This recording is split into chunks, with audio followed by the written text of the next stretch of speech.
Okay, we're back with another tech video. Now I'm going to go through your question, answer it, and hopefully you get the solution. Now remember to stay just a little bit crazy like me, and you'll get there to that resolution. Alright, let's continue on to the video.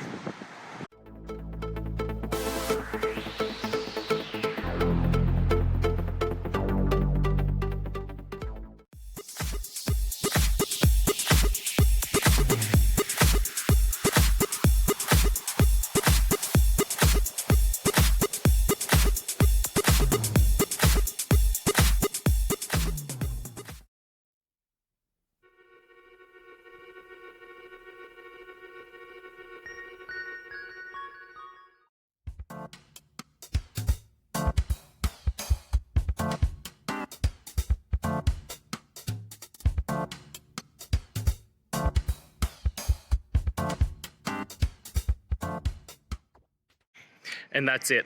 I hope that that's helped find the solution that you're looking for. And if it did, please, I'd appreciate it if you hit the subscribe button. Every time you hit it, it really helps. Now, I'll see you next time you need some technical help. And until then, have a good one.